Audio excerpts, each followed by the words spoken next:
start. The service is a 2-in-1 service. They are celebrating the October celebrants and celebrating me, and also it's a child dedication service. Okay, and I'm going to join the two together so that in the child dedication I won't say much. When God blessed me 7 years ago, I asked God for something. I asked God for a son. I know many people will say, well, you're even looking for a son, you already have girls. But I told God that you said you will grant us our heart's desire. And everyone has their own heart desire. Some things we want, the other person may not really want it, may not make sense to the next person. I remember someone was telling me, is it because of inheritance or what? I said, no. If it's for that, girls, I'm a woman. There is no segregation. The female gender is one of the best gender you can ever ask for. But there's something I told God. I said, God, you made them male and female. There's a reason why you created male and female. Let that reason for creation, let it be made manifest in my own life. Remember the birth of my daughter Shama. I actually thought it was going to be a boy. But when Shama came, I wasn't happy. When I was pregnant for Shama, I wasn't happy. Seriously. I looked at the pregnant, I was like, oh God, you told me it was going to be a boy. But God told me, love this child. Love this child and I will grant you your heart desire.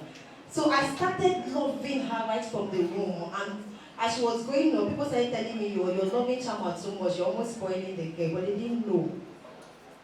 Then I went back to God again after 7 years, and I was like, God, you need to fulfill your promise to my life.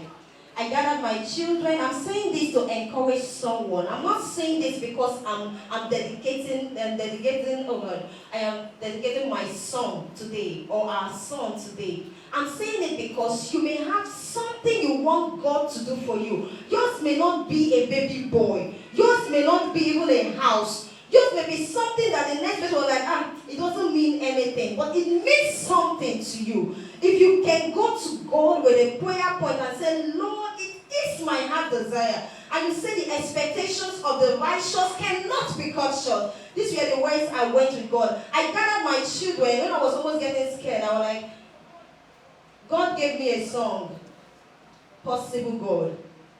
My husband said, all my songs, they have stories.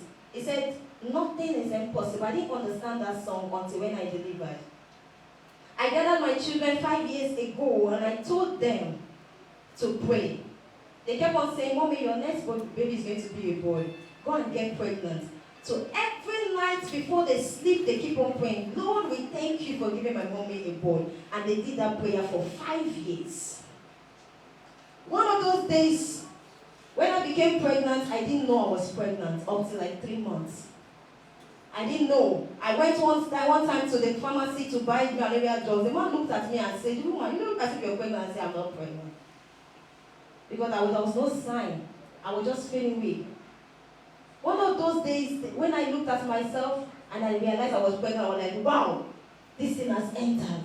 Because a lot of people told me, do like this, do like this, do like that. I said, it is God that gives a child. I told God, if you cannot give me a child, scientists have done well, yes. But I believe you gave the scientists the knowledge to do that. I want you to prove yourself in my life. I'm talking to someone.